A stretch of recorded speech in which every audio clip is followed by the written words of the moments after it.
मेरा नाम रमेश है।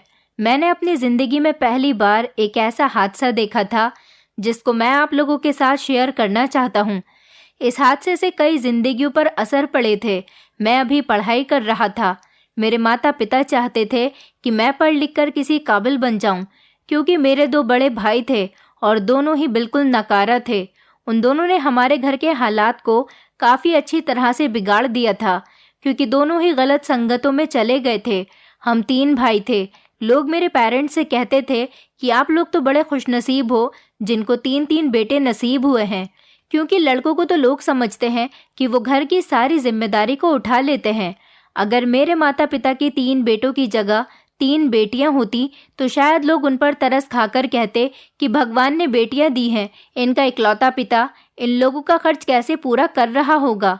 ये बात तो सूट भी करती थी, लेकिन जब लोग मेरे पेरेंट्स से कहते थे कि आपके तो मज़े हैं, आपके तीनों बेटे आपको अपनी कमाई लाकर देते होंगे, ये बात मेरे माता पिता को कुछ हजम नहीं होती थी, क्योंकि मेरे दोनों भाई कामचोर थे और गलत लड़कों के साथ बैठकर सिगरेट पीते थे और लड़कियों को छेड़ते थे। उनको कोई काम धाम नहीं था, जबकि मैं बचपन से ही अपने नाना नानी के यहाँ पर रहा था। मेरी परवरिश उन्होंने ही की थी। मैं जब छोटा था, नाना तो तभी इस दुनिया को छोड़कर चले गए थे, लेकिन जब मैं जवान हो गया तो एक दिन नानी भी इस दुनिया को छोड़कर चली गई। अब शायद नानी के घर पर मेरा अपना कोई नहीं बचा था। जो प्यार नाना नानी करते थे वो प्यार हर मामा या मामी नहीं करते। वैसे तो मेरे मामा मामी बहुत अच्छे थे, लेकिन मैं उन लोगों पर बोझ नहीं बनना चाहता था। इसलिए मैं अपनी नानी के घर से अपने माता पिता के पास आ गया था। हालांकि मेरी पढ़ाई लिखाई का सारा खर्चा मेरे पिता ही नानी के घर भेजते थे। मेरे माता पिता मुझसे बहुत खुश रहते थे और उन लोगों को मुझसे बहुत सारी उम्मीदें थीं।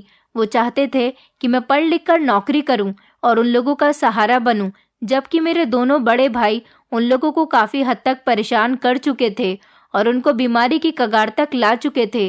वो दोनों अपनी औलाद के बिगड़ने की वजह से बीमार रहने लगे थे, लेकिन मैं उनकी परेशानी को अच्छी तरह से समझता था। इसलिए मैंने फैसला किया था कि मैं अपने पेरेंट्स का आज्ञाकारी बेटा बनकर दिखाऊंगा।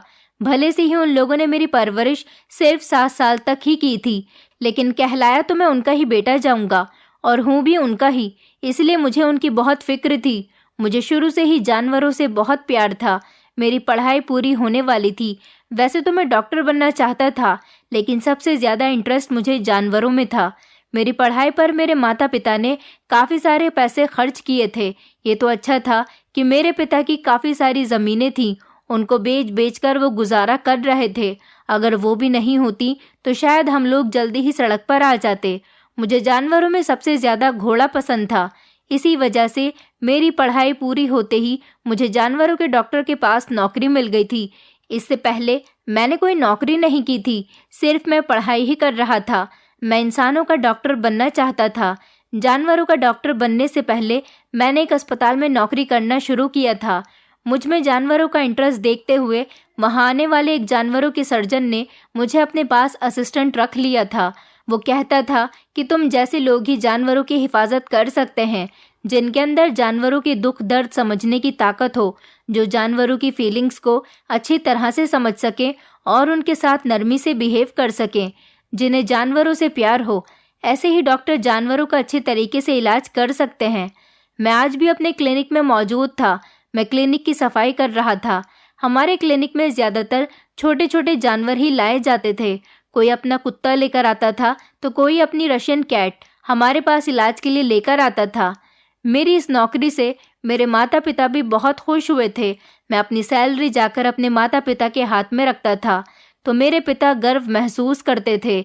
उनका कहना था कि आज पहली बार अपनी ज़िंदगी में अपनी औलाद की कमाई मेरे हाथ पर आई है, और वो बहुत ज़्यादा खुश थे।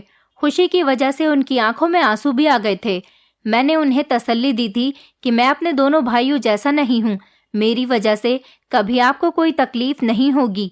आज हमारे क्लिनिक में एक ऐसा नज़ारा देखने को मिला था जिसे देखकर मेरे होश उड़ गए थे।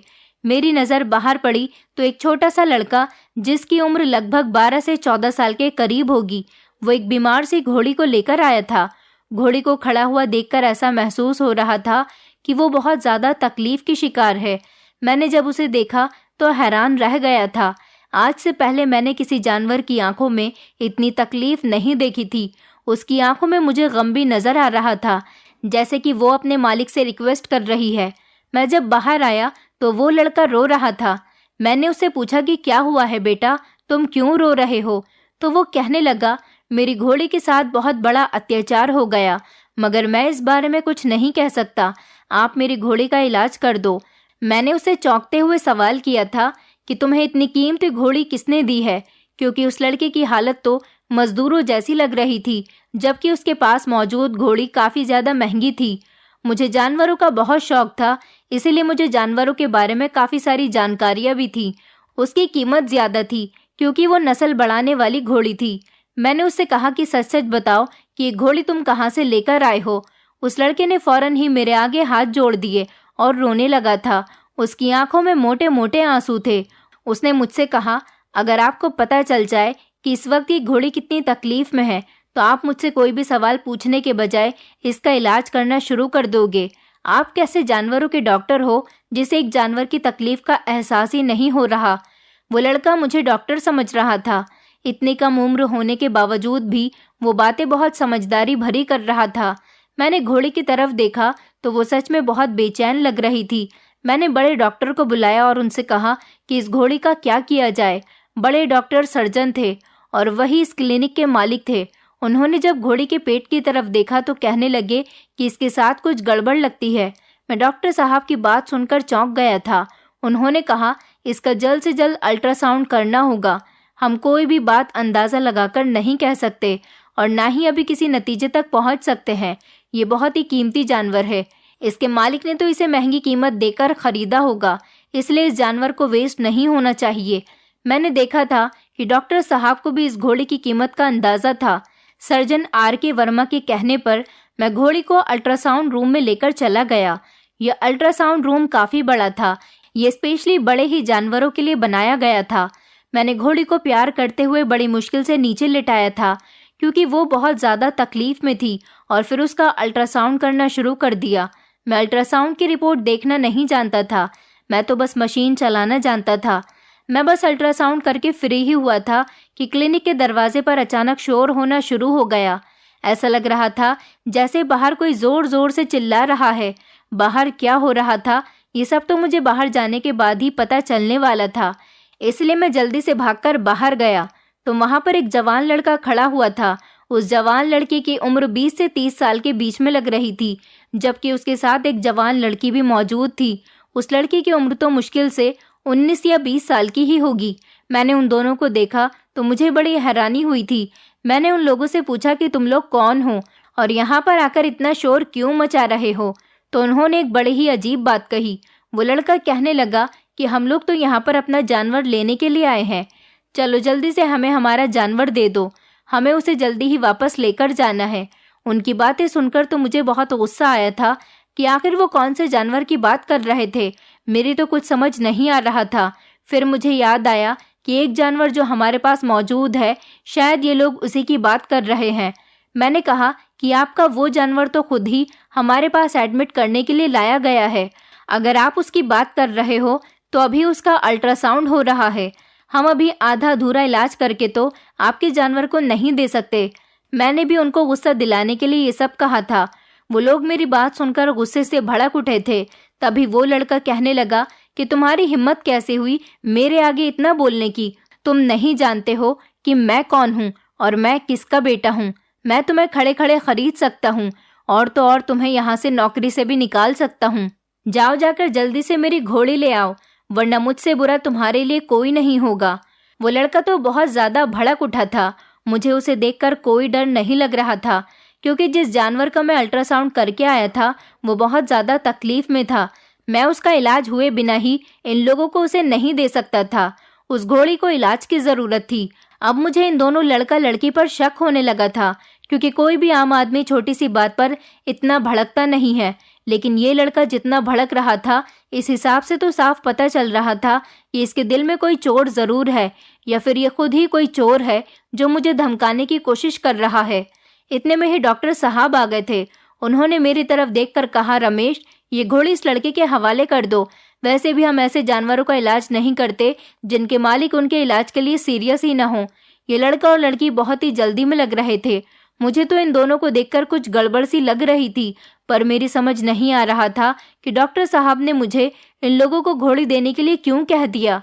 वो बेचारी तकलीफ में थी, मैं उसका इलाज करना चाहता था।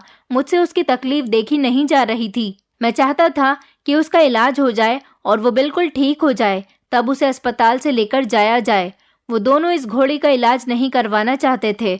मैं और डॉक्टर वर्मा दोनों ही उन लड़का और लड़की पर शक कर रहे थे। हमने घोड़ी उनके हवाले कर दी थी तो उन लोगों को कुछ सुकून आया था। वो जो बच्चा घोड़ी को यहाँ लेकर आया था वो बहुत ही खामोश था। अब वो कुछ नहीं बोल रहा था। उन दोनों लड़का लड़की ने बताया कि ये बच्चा तो हमारे घर का नौकर है। ये हमारी परमिशन के बिना ही हमारी घोड़ी को यहाँ लेकर आ गया था और हम अपनी घोड़ी को ढूंढ रहे थे। हमें पता चला कि ये यहाँ पर आया है तो हम इसको ढूंढते हुए यहाँ तक आ गए। इसे तो ना तमीज़ है और ना ही तरीका है। आज ये मेरे हाथों से बच नहीं पाएगा, बल्कि मैं इसे खड़े खड़े ही नौकरी से निकाल रहा हूँ। उस जवान लड़के ने छोटे बच्चे पर चिल्लाते हुए कहा था और छोटे बच्चे को नौकरी से निकाल दिया और कहने लगा कि कहीं और जाकर अपनी मनमानी करना। अब अगर तू मुझे मेरे घर के आसपास भी दिख गया तो मैं तुझे जान से मार दूंगा। वो बच्चा उस लड़के की बात सुनकर रोने लगा था और कहने लगा कि मैं तुम्हारे अत्याचार की दास्तां सारी दुनिया को सुनाऊंगा। वो दोनों लड़का लड़की उस छोटे बच्चे की बात को इग्नोर करते हुए वहां से चले गए थे। आज हमारे क्लिनिक पर काफ़ी हंगामा हो गया था। पता नहीं, मुझे ऐसा लग रहा था कि जैसे वो बच्चा झूठ नहीं कह रहा। उसके दिल में कोई ना कोई ऐसी बात तो थी जो वो कहना चाह रहा था, बल्कि मुझे लग रहा था कि उसके मन में कोई तो ऐसा सच था जो वो हमें बताना चाहता था। मैंने डॉक्टर साहब से भी यही कहा था कि हमें इस केस को इस तरह से नहीं छोड़ना चाहिए था, मगर डॉक्टर साहब भी जिद में आ गए थे कि हम ऐसे लोगों के जानवरों की हिफाजत क्यों करें जबकि वो खुद ही अपने जानवर में दिलचस्पी नहीं रखते। मुझे तो अफसोस हो रहा था जब वो लोग अपनी घोड़ी को लेकर जा रहे थे तो वो बेचारी बहुत तकलीफ में थी और उसकी हालत बहुत गंभीर हो रही थी। इस बात की दिलचस्पी और इंटरेस्ट मेरे दिमाग में इस तरह भरा हुआ था कि मैं इस बच्चे के पीछे पीछे चल पड़ा था। डॉक्टर वर्मा मेरी आदत को अच्छी तरह से जानते थे, इसलिए उन्होंने मुझे रोकने की कोशिश नहीं की थी। फिलहाल मैं इस लड़के के पीछे पीछे चला गया था और देखना चाहता था कि आखिर ये कहाँ जा रहा है। थोड़ी दूर जाकर वो एक जगह पर बैठ गया था और वहां बैठकर बुरी तरह से रोने लगा। उसको फूट फूट कर रोता हुआ देखकर मैं उसके करीब चला गया था और उससे पूछा था कि तुम्हें क्या हुआ है, नौकरी से निकल जाने का दुख हो रहा है। उसने कहा, नहीं नहीं, मुझे दुख अपनी नौकरी का नहीं बल्कि उस जानवर के जाने का दुख हो रहा है। मुझे इस जानवर की रखवाली के लिए रखा गया था। मुझे उसकी हालत देखकर बहुत तरस आ रहा था। मैं उसका इलाज करवाने के लिए उसे तुम लोगों के पास ले आया। मुझे अपनी नौकरी चले जाने का बिल्कुल भी डर नहीं है। मैं तो एक जीता जागता इंसान हूँ, कहीं भी चला जाऊंगा और कहीं भी रह लूंगा। मुझे सबसे ज्यादा अफसोस उस जानवर के बिछड़ने का है। मुझे वो घोड़ी बहुत ज्यादा पसंद थी। पिछले 6 महीनों से मैं उसको बहुत प्यार से रख रहा था और उसकी रखवाली करता था। वो मेरे साथ बहुत खुश रहती थी।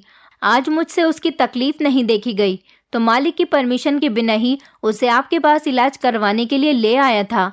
मगर ये लोग तो ना इंसान की तकलीफ समझ सकते हैं और ना ही बेजुबान जानवर की।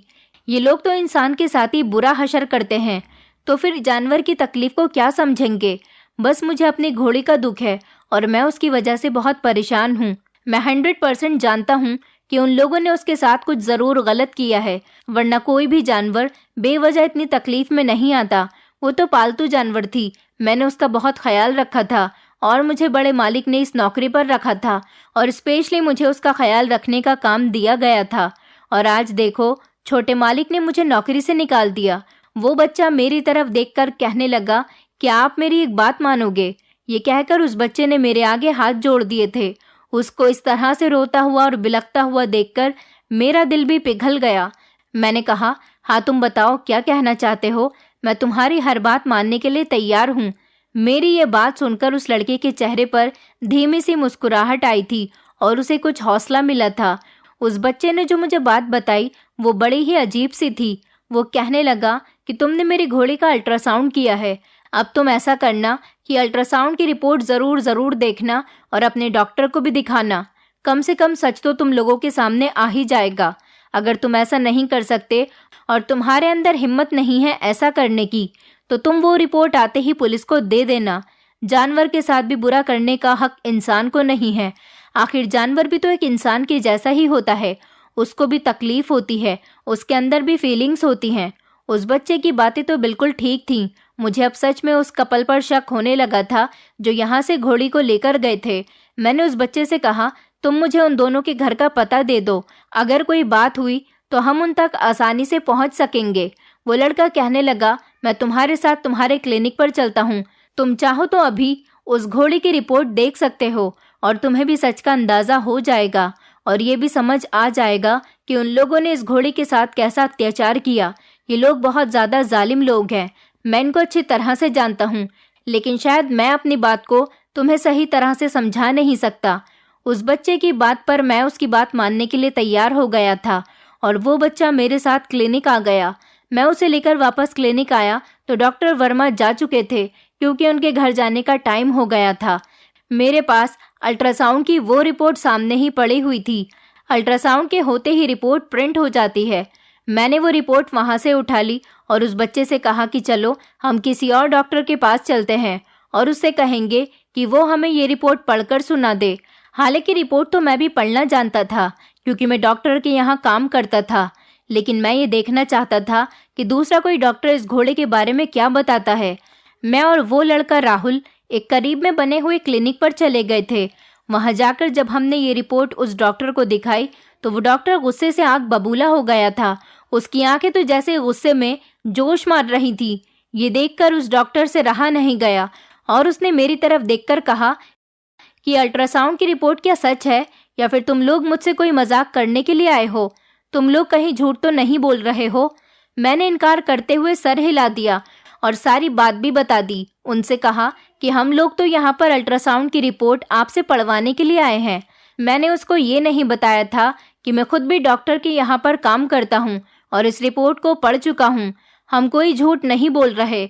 उस डॉक्टर ने हमसे और भी पूछताछ की थी। वो कहने लगा कि तुम सच बताओ वरना बाद में तुम्हारे साथ बहुत बुरा होगा, क्योंकि तुम लोगों ने जुर्म किया है। इसकी सज़ा बहुत बड़ी है और बहुत ही बुरी भी है।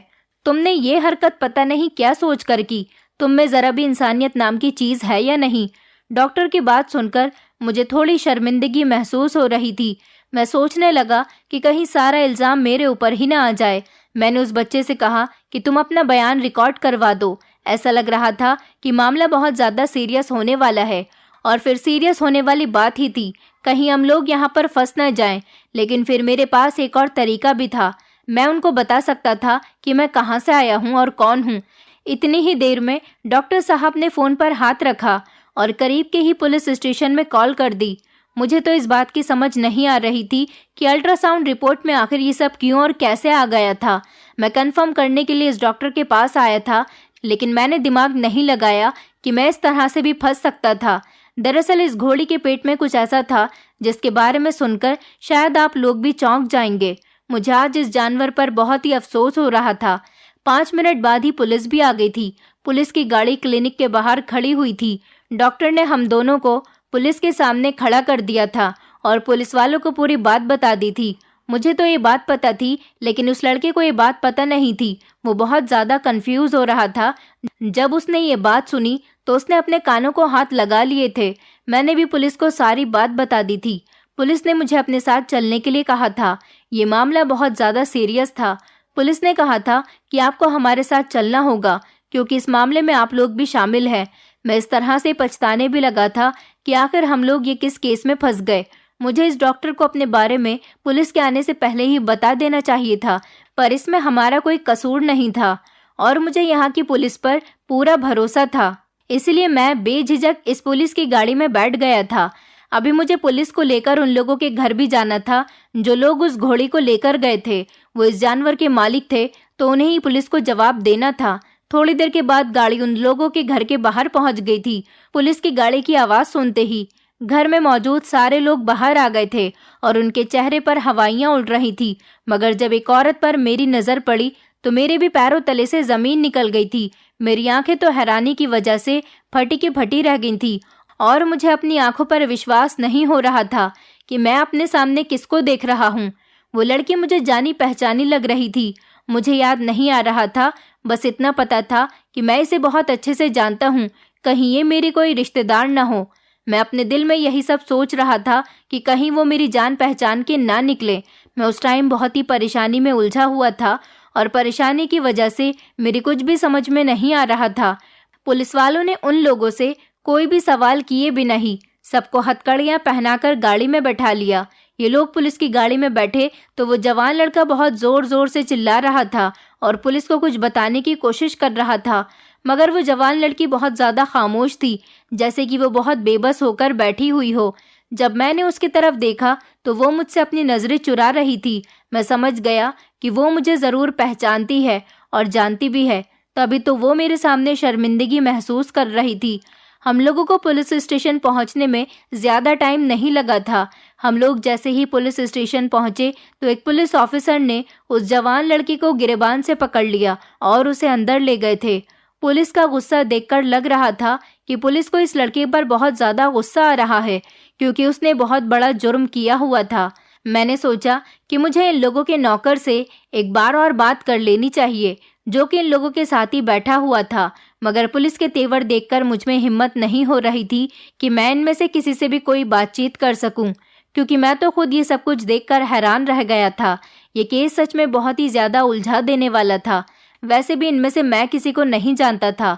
मुझे लोगों से ज्यादा नए नए तरीके की बातें भी करना आती थी। मैं सिर्फ अपने काम से काम ही रखता था। मुझे पक्का यकीन था कि मुझे थोड़ी ही देर में यहाँ से रिहा कर दिया जाएगा, क्योंकि इसमें मेरी कोई गलती नहीं थी। मैंने अपने सीनियर डॉक्टर वर्मा का नाम भी बता दिया था, जिनके पास मैं असिस्टेंट की नौकरी करता था।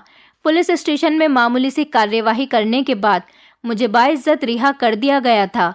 जब मैं पुलिस स्टेशन से वापस आया तो डॉक्टर वर्मा मेरा इंतजार कर रहे थे।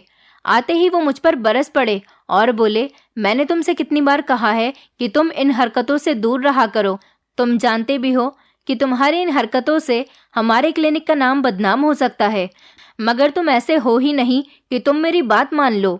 अगर आगे से तुम बाज नहीं आए तो मैं तुम्हें नौकरी से निकाल दूंगा। जानते भी हो कि उस लड़के के साथ क्या हुआ जो अपनी घोड़ी यहाँ से लेकर गया था। मैं समझ नहीं पा रहा था कि डॉक्टर वर्मा किस तरह की बात करने की कोशिश कर रहे हैं। मैं उनकी बात को समझ नहीं पाया था और सर हिलाने लगा तो वो कहने लगे कि उस लड़के ने बहुत बड़ा गुनाह किया है, और तो और मेरे पास वो अल्ट्रासाउंड रिपोर्ट भी नहीं है कि मैं देख सकूं कि आखिर उसने ऐसा कौन सा जुर्म किया है। मगर पुलिस स्टेशन में मुझे यही बताया गया कि उस लड़के के जुर्म की सजा फांसी से कम नहीं है और वो इस दुनिया में नहीं रह सकता, क्योंकि आरोपी लोगों के लिए इस दुनिया में कोई जगह नहीं है। इस बात ने तो मुझे हैरान कर दिया था। मैं सोच भी नहीं सकता था कि उस घोड़ी का मालिक इतना बड़ा गुनाह कर देगा कि उसे इस दुनिया से ही जाना पड़ेगा और अपनी जिंदगी से भी हाथ धोना पड़ जाएगा। मैंने डॉक्टर वर्मा से किसी तरह की कोई बातचीत नहीं की थी और ना ही कोई जिद की थी और ना ही उनसे पूछा कि असल बात क्या है, क्योंकि मैं पहले से ही इस बात को जानता था। उनको मैंने ऐसे ही रिएक्ट करके दिखाया जैसे मैं कुछ नहीं जानता हूँ। एक बार मैं उनकी बात ना मानकर उनके गुस्से में बढ़ावा पैदा कर चुका था, लेकिन अब मैं ये नहीं चाहता था कि अगर उन्हें पता चल गया कि वो रिपोर्ट मैंने ही उनके लैब से उठाई थी और तो और मैं ही पुलिस स्टेशन गया था, तो इस बात पर उन्हें और ज्यादा गुस्सा आ जाएगा। मैं उन्हें और ज्यादा तंग नहीं करना चाहता था, मगर मेरे दिल में बहुत सारे सवाल पैदा हो रहे थे। मैं बस ये जानना चाहता था कि आखिर उस आदमी ने ऐसा क्यों किया था। लेकिन फिलहाल अभी मेरे घर पर मेरे पिताजी की तबीयत ठीक नहीं चल रही थी, इसलिए मैं इस मामले को और ज्यादा नहीं बढ़ाना चाहता था और इधर डॉक्टर वर्मा को भी मैं और ज्यादा गुस्सा नहीं दिलाना चाहता था। इसलिए मैंने खामोश रहना ही बेहतर समझा और अपनी नौकरी के दौरान इस बात को भूलने की कोशिश की थी। उस लड़के को फांसी की सजा भी हो गई थी, क्योंकि वो इसी का हकदार था। वो फांसी पर चढ़ गया और इस दुनिया से भी चला गया, और तो और ये केस भी बंद हो गया था। लेकिन मुझे अभी तक ये नहीं पता चला था कि उस लड़के ने ऐसा क्यों किया था। ना ही मैं डॉक्टर वर्मा से इस बारे में कुछ पूछ सकता था और ना ही इस बारे में कोई डिस्कशन कर सकता था, क्योंकि अभी उनको मेरी करतूत के बारे में नहीं पता था। दिवाली की छुट्टियां हुई तो डॉक्टर वर्मा ने मुझे मेरी ईमानदारी के बदले में कोई इनाम देने का पूछा था। मैंने उनसे कहा था कि मैं कुछ दिनों की छुट्टियों पर अपने माता पिता के साथ रहना चाहता हूँ। सच कहूँ तो मेरे माता पिता की तबीयत इन दिनों ठीक नहीं चल रही। मैं कुछ दिन उनके साथ रहना चाहता हूँ, मगर मैं ये नहीं जानता था कि अपने घर में कुछ दिन परमानेंट रहने पर मुझे इस सच्चाई के बारे में पता चल जाएगा, जिसने नौकरी करते हुए लगातार मुझे इस उलझन में उलझाए रखा था। मैंने डॉक्टर वर्मा से 15 दिन की छुट्टी ले ली थी और मैं 2 दिन से लगातार अपने घर में ही था। मुझे मेरी मम्मी ने बताया था कि मेरे चाचा की बेटी सोनाक्षी, जो इन दिनों हमारे ही शहर में रह रही है, वो आज हमारे घर पर आने वाली है। सोनाक्षी जब हमारे घर पर आई तो मैं उसे देखते ही पहचान गया था। वो मेरे चाचा की बेटी थी। मेरे चाचा तो दुबई में रहते थे और वो भी उनके साथ वहीं पर रहने के लिए चली गई थी, लेकिन उसे तो मैंने अपने शहर में ही देखा था। और मेरी माँ बता रही थी कि वो दुबई से ही आज हमारे घर आ रही है। उसने मुझे देखा तो वो मुझसे इस तरह से छुप रही थी जैसे उसे मुझसे कोई नुकसान पहुंचा हो। मैं उसे बड़ी हैरानी से देख रहा था।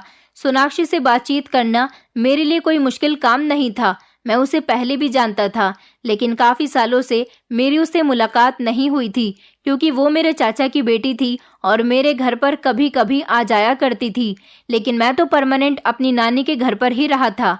मेरे चाचा की फैमिली दुबई में चली गई थी, इसलिए मेरी सोनाक्षी से मुलाकात काफ़ी सालों बाद हुई थी। वो मुझसे बात नहीं करना चाहती थी तो मैं भी खामोशी रहा, लेकिन फिर उसकी बेचैनी उसको मेरे पास खींच ही ले आई थी। पता नहीं उसे किस बात की बेचैनी हो रही थी। वो बार बार मुझे देखती और ऐसा लगता जैसे वो मुझसे कोई बातचीत करना चाहती हो। तभी मैंने उससे पूछा कि क्या बात है, तुम मुझसे कुछ कहना चाहती हो? तो वो मेरे आगे हाथ जोड़ने लगी और कहने लगी कि भगवान के लिए मेरा ये राज अपने पास ही रखना। प्लीज़ अपने मम्मी पापा को इस बारे में कुछ मत बताना कि तुम मुझे पहले भी इस शहर में देख चुके हो। किसी को मत बताना कि तुमने मुझे वहाँ पर देखा था, क्योंकि तुम्हारे मम्मी पापा को क्या, बाकी सारे रिश्तेदार भी यही जानते हैं कि मैं अभी भी दुबई में ही हूँ। प्लीज़ किसी को मत बताना कि तुमने मुझे किस हालत में देखा था, और वो घोड़ी वाली बात भी किसी को मत बताना, वरना मेरा जीना दुश्वार हो जाएगा। मैं सोनाक्षी को बड़ी हैरानी से देखने लगा था। मैंने उससे कहा कि आखिर उस घोड़ी की मौत से तुम्हारा क्या ताल्लुक है, और वो लड़का, उसके साथ तो तुम ऐसे थे जैसे वो तुम्हारा हस्बैंड हो। वो कहने लगी, हाँ बात ऐसी ही थी। मैं उसके साथ घूम रही थी, पर मैं उसकी पत्नी नहीं थी, वो मेरा हस्बैंड नहीं था। तुम ये बात यहाँ किसी को बताओगे तो मेरे लिए जीना दुश्वार हो जाएगा। भगवान के लिए तुम ये सीक्रेट अपने पास ही रखना, क्योंकि तुम्हारे दिमाग में सब जानने के लिए बहुत सारे सवाल होंगे, और तुम ये भी जानना चाहते होगे कि उस घोड़ी के साथ मेरा क्या संबंध था। इसलिए मैं तुम्हें सच सच बता दूंगी। मेरे दिल में बहुत सारे एहसास थे। मैंने जो किया, मुझे उनका अफसोस सारी जिंदगी रहेगा। मगर क्या करती, एक औरत भी तो मर्द की बातों में आ जाती है और बेवकूफ़ बन जाती है। मोहब्बत की झांसे में आसानी से आ जाती है। मैंने ज़िंदगी में कभी भी नहीं सोचा था कि मैं किसी ऐसे इंसान के बहकावे में आ जाऊंगी। मगर तुम खुद ही देख लो कि मैं आज किस हालत में तुम्हारे सामने खड़ी हुई हूँ। जब हम लोग दुबई गए थे तो मुझे रोहन से प्यार हो गया था। ये इंडियन था, इसलिए मैंने इस पर आसानी से भरोसा कर लिया। इसने मुझे अपने प्यार के जाल में फंसा लिया था। हालांकि मेरे माता पिता इससे मेरी शादी करने पर तैयार नहीं हो रहे थे, इसलिए मैं रोहन के साथ भागकर इंडिया आ गई थी। इस बारे में किसी को नहीं पता था कि मैं उसके साथ भागकर कहाँ गई हूँ। मैं घर पर लेटर लिखकर छोड़ आई थी कि मुझे ढूंढने की कोशिश मत करना, वरना मैं अपनी जान ले लूंगी। जब रोहन मुझे यहाँ पर लेकर आया तो उसने मेरे साथ शादी नहीं की, बल्कि मेरी इज्जत का गलत फ़ायदा उठाया था। उसने दुबई में कहा था कि वो मुझसे शादी करेगा, लेकिन जब वो मुझे यहाँ लेकर आया तो बिना शादी किए ही मैं और रोहन एक बच्चे के माता पिता बन गए थे। वो मुझसे कहने लगा कि ये बहुत गलत हो गया, मैं इस तरह से तुम्हारे साथ नहीं रह सकता। अगर मेरे पेरेंट्स को इस बारे में पता चल गया तो मेरे पेरेंट्स हम दोनों की जान ले लेंगे। रोहन ने मेरे बच्चे को मौत की वादी में उतार दिया था। मैं अपने बच्चे को बचाने के लिए बहुत रोई थी, लेकिन उसने मेरी कोई बात नहीं सुनी। और आगे की बात सुनकर तो तुम यकीन नहीं कर पाओगे कि उस बच्चे को लोगों की नज़र से छुपाने के लिए, जब उसे कोई ठिकाना नहीं मिला कि इस बच्चे को लोगों की नज़र से छुपा सकें, तो उसने मेरे बच्चे के टुकड़े टुकड़े करके अपनी घोड़ी के चारे में मिलाकर उसे खिला दिया। क्योंकि आज तक न जाने ऐसे कितने हादसे हो चुके हैं कि कोई भी अगर किसी की लाश को छुपाने की कोशिश करता है तो पुलिस उसे ढूंढ ही निकालती है। लेकिन रोहन इस प्लान में भी फेल हो गया था। तुम जो अल्ट्रासाउंड की रिपोर्ट डॉक्टर के पास लेकर चले गए थे, अपने इस राज को छुपाने के लिए ही तो उसने इस जानवर का इस्तेमाल किया था। मेरे बच्चे के मांस के टुकड़े जब चारे में मिल गए तो घोड़ी ने उसको खा लिया था। उसके बाद ही उसकी तबीयत बिगड़ गई और जब तुमने अल्ट्रासाउंड किया तो अल्ट्रासाउंड रिपोर्ट में मेरे बच्चे के मांस के टुकड़े घोड़ी के पेट में साफ नजर आने लगे थे। मैंने उसे बताया कि बात मैं अच्छे तरीके से जानता था कि घोड़ी के पेट में इंसान के मांस के टुकड़े हैं, लेकिन अभी मैं ज्यादा परफेक्ट असिस्टेंट नहीं हूँ, इसलिए अपनी इस बात को कंफर्म करने के लिए मैं दूसरे डॉक्टर के पास उस अल्ट्रासाउंड रिपोर्ट को नौकर के साथ लेकर चला गया था। सोनाक्षी ने बताया कि वो घोड़ी रोहन के पिता की थी और उसकी रखवाली करने के लिए उस 14 साल के बच्चे को रखा गया था, क्योंकि वो घोड़ी बहुत ही ज्यादा एक्सपेंसिव थी और रोहन के पिता को जानवर पालने का बहुत शौक था। रोहन ने अपने ही घर के जानवर के साथ ऐसा किया था और उसको उसके किए की सजा मिल गई। रोहन पहले सलाखों के पीछे और फिर कत्ल के जुर्म में इस दुनिया से चला गया, क्योंकि सोनाक्षी ने भी पुलिस को सारी बात बता दी थी, जिसकी वजह से रोहन का बचना तो इम्पॉसिबल हो गया था। वो अपने पिता के सामने उनकी नजरों में गिरना नहीं चाहता था, इसलिए आज वो भगवान की नजरों में भी गिर गया और अपनी जान से भी हाथ धो बैठा। सोनाक्षी अपनी कहानी बताने के बाद बहुत रो रही थी, क्योंकि उसने भी तो अपने माता पिता को रोहन की खातिर धोखा दिया था। सोनाक्षी को मैंने रेंट पर एक कमरा दिलवा दिया। अब वो जॉब करती है और अपने माता पिता से माफ़ी मांगने की काफ़ी कोशिश कर रही है। मैं आप लोगों से रिक्वेस्ट करता हूँ कि उसके लिए प्रार्थना करें। मेरे चाचा चाची उसे माफ़ कर दें, उसे और उसे रहने की जगह दे दें, क्योंकि मोहब्बत में इंसान अंधा हो जाता है और उसे समझ नहीं आता कि वो क्या कर रहा है और क्या नहीं। अब सोनाक्षी से गलती हो गई थी, जिसकी सज़ा तो उसे मिल गई है, बल्कि बहुत बड़ी मिली है। मैं तो अपनी क्लिनिक वाली जॉब में ही खुश हूँ। मेरे माता पिता भी मेरे ऊपर गर्व महसूस करते हैं। दोस्तों, उम्मीद करती हूँ आपको हमारी कहानी पसंद आई होगी। कहानी पसंद आई है तो वीडियो को लाइक करें, चैनल पर नए हैं तो चैनल को सब्सक्राइब करें और हाँ, नोटिफिकेशन बेल को ज़रूर दबाएं ताकि अगली अपडेट सबसे पहले आपको मिले।